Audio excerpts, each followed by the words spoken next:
Untuk peserta yang selanjutnya,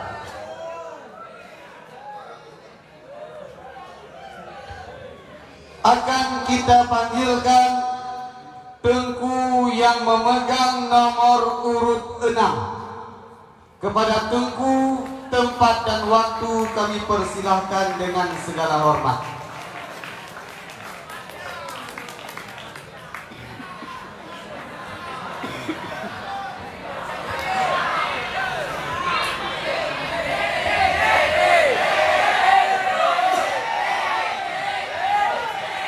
Bismillahirrahmanirrahim.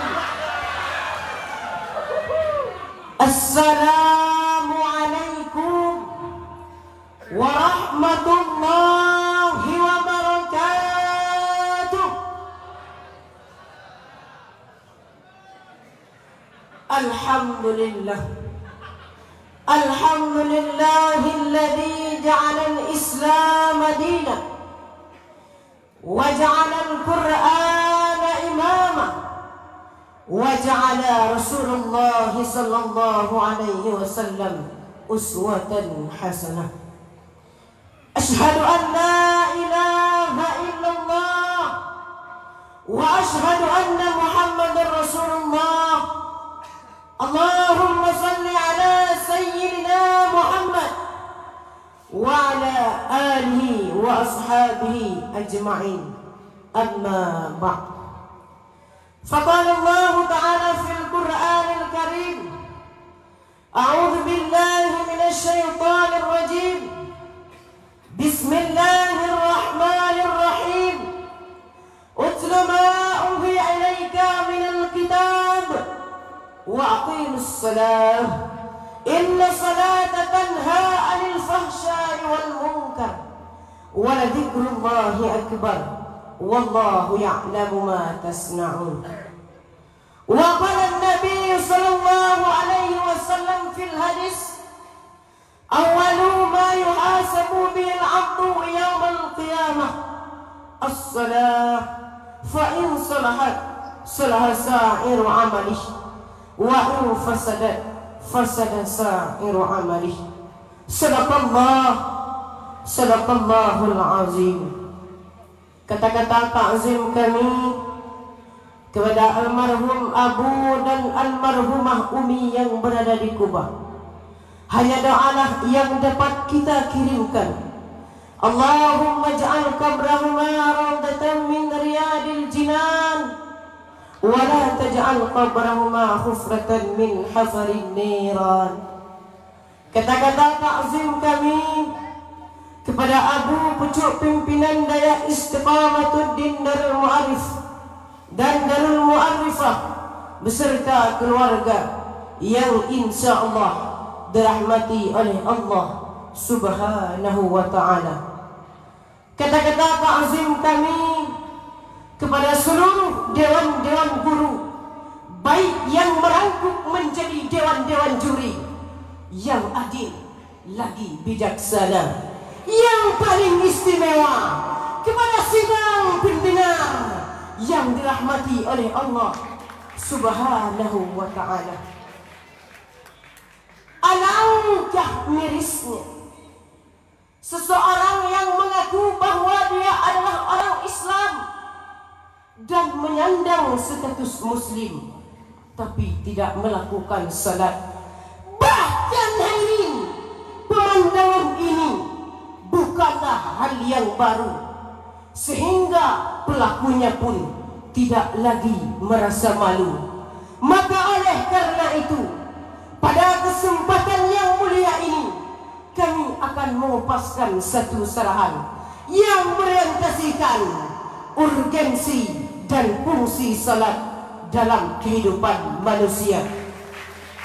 Hadirin sidang pendengar yang dirahmati oleh Allah Subhanahu wa ta'ala, salat dalam Islam merupakan sesuatu yang menempati kedudukan yang sangat penting. Dialah sebagai tiangnya agama. Segala sesuatu yang bersifat pokok adalah Islam. tiangnya adalah salat, dan puncaknya adalah jihad di jalan Allah. Demikian ungkapan Imam Muslim dalam Sahih Muslimnya. Ungkapan di atas merupakan ultimatum dari Allah yang disampaikan oleh para ulama, bahwasanya salat merupakan suatu kewajiban agamawi yang tidak bisa ditawar-tawar lagi. Sehat ataupun sakit, berjalan ataupun tidak, melihat ataupun buta, tetap harus melaksanakan salat. Namun sayang hadirin, kita tidak bisa merenungkan kehidupan di masa kini. Kita tidak bisa membohongi diri kita sendiri. Masyarakat di sekeliling kita menganggap salat sebagai penghambat usaha, menganggap salat sebagai penghalang urusan dunia, gemar melakukan maksiat dibanding menghadap kiblat, dan melakukan korupsi dibanding mensucikan hati. Inilah hadirin gambaran fenomena kehidupan manusia zaman sekarang yang jauh dari Allah dan tidak melakukan salat. Hadirin sidang pendengar yang dirahmati oleh Allah Subhanahu wa ta'ala, salat ringan diucapkan tapi berat untuk dilakukan, sehingga berapa banyak orang-orang Islam yang masih tidak melakukan salat, padahal perintah melakukan salat sangat tegas Allah sampaikan, dan meninggalnya pun sangat besar azab yang akan diberikan. Namun melakukan salat ini akan menjadi ringan apabila dilakukan dalam keadaan yang benar-benar khusyuk, sebagaimana Allah tegaskan dalam Al-Quran surah Al-Baqarah ayat 45. Bismillahirrahmanirrahim. Wasta'inu bisabri wassalam wa innaha lakabiratun illa 'alal khashi'in.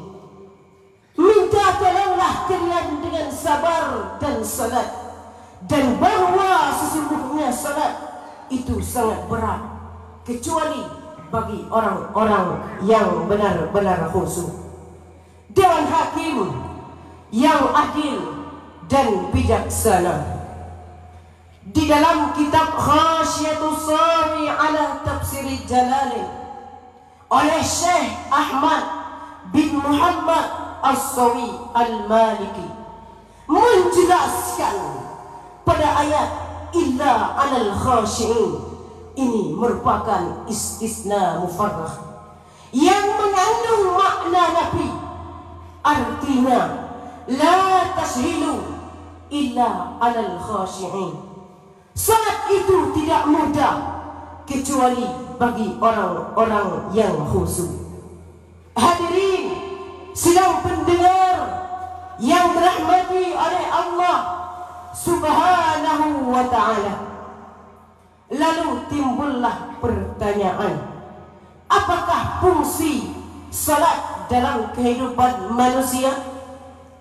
Ilmuwan Tiongkok Cina pernah membuktikan, dan penelitian ini diakui oleh Badan Kesehatan Dunia, mengatakan bahwasanya dengan melakukan salat di waktu subuh sebagai terapi paru-paru, dengan melakukan salat di waktu zuhur sebagai terapi jantung, dengan melakukan salat di waktu asar sebagai terapi kantong kemih, dengan melakukan salat di waktu maghrib sebagai terapi ginjal, dan dengan melakukan salat di waktu isya sebagai terapi perikardio.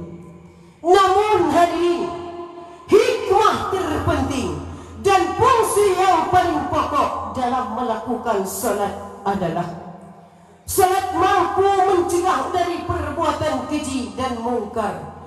Hal ini sesuai dengan firman Allah yang terukir indah dalam mozaik Al-Quran, surah Al-Ankabut ayat 45. Bismillahirrahmanirrahim. Utlu ma uhiya ilaika minal kitab wa aqimus salah. Inna salata tanha 'anil fahsya'i wal munkar wa la dzikrullahi akbar wallahu ya'lamu ma tasna'un. Bacalah apa yang telah diwahyukan kepadamu wahai Muhammad, yaitu Alkitab, Al-Quran, dan dirikanlah salat. Sesungguhnya salat itu mencegah dari perbuatan keji dan mungkar, dan sesungguhnya mengingat Allah itu lebih besar keutamanya daripada ibadah-ibadah yang lain, dan Allah mengetahui apa yang kamu kerjakan. Dewan Hakim yang arif nan bijaksana, demikian jelas dengan melakukan salat yang benar-benar khusyuk dapat mencegah dari perbuatan keji dan mungkar. Hadirin sidang pendengar yang dirahmati oleh Allah Subhanahu wa ta'ala, salat pun hadirin merupakan pemersatu umat. Kesatuan dan persatuan akan terwujud ketika kita melakukan salat berjamaah. Dengan catatan kita perhatikan cara main dalam salat berjamaah, diatur dengan intensif dan tertib. Takdimu ma yaqtadi takdimuhu wa ta'khiru ma yaqtadi ta'khiruhu. Yang datang duluan maka ia berada di barisan yang paling depan. Yang datang belakangan maka ia berada di barisan paling belakang. Boleh jadi kopral datang duluan, maka ia berada di barisan paling depan dibandingkan jenderal. Hansip datang duluan, maka ia berada di barisan yang paling depan dibandingkan bupati. Bahkan hadirin, Ahmadinejad, orang nomor 1 di negeri Iran, orang yang paling ditakuti oleh Amerika, ketika melakukan salat berjamaah, ia datang terlambat.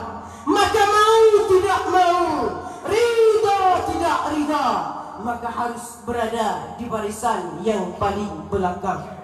Tidak saling senggol kanan senggol kiri, sikat depan sikat belakang. Merasa ia adalah seorang presiden, maka ia harus berada di barisan yang paling depan. Tidak hadirin, inilah aturan Allah dalam rangka melakukan salat berjamaah. Ingat, salat tidak mampu diatur oleh aparat. Salat tidak bisa diatur oleh pejabat, bahkan keamanan, apalagi orang melarat. Hadirin sidang pendengar yang dirahmati oleh Allah Subhanahu wa ta'ala, setelah mendengar uraian di atas, sekiranya ada beberapa intisari yang dapat kita ambil. Di antaranya, salat bagi umat Islam bukan hanya sebuah kewajiban, akan tetapi lebih dari itu, salat merupakan tiangnya agama. Maka berarti siapa yang mendirikan salat, berarti ia telah menegakkan agamanya. Namun siapa yang meninggalkan salat, berarti ia telah meruntuhkan agamanya. Itu yang pertama. Yang kedua, di balik melakukan salat ada hikmah-hikmah yang akan didapatkan, yaitu dengan melakukan salat yang benar-benar khusyuk dapat mencegah dari perbuatan keji dan mungkar. Begitu juga dengan melakukan salat akan terwujudnya persatuan umat, karena dengan melakukan salat terjadinya perkumpulan umat. Hal ini dilihat dari salat berjamaah. Yang uniknya lagi, di dalam salat berjamaah tidak ada kasta antara pejabat dan rakyat, apalagi konglomerat dan orang melarat. Dan juga hadirin, salat adalah amalan yang pertama yang menjadi patokan baik dan buruknya amal-amal yang lain. Dan salat pun merupakan amalan yang pertama yang akan dihisab di hari kiamat. Hadirin sidang pendengar yang dirahmati oleh Allah Subhanahu wa ta'ala, hanya inilah yang dapat kami sampaikan. Lebih dan kurangnya kami minta maaf. Yang benarnya datangnya dari Allah, yang salahnya datang dari kami sendiri. Wabillahi taufiq wal hidayah, wal hidayah. Wassalamu alaikum warahmatullahi wabarakatuh.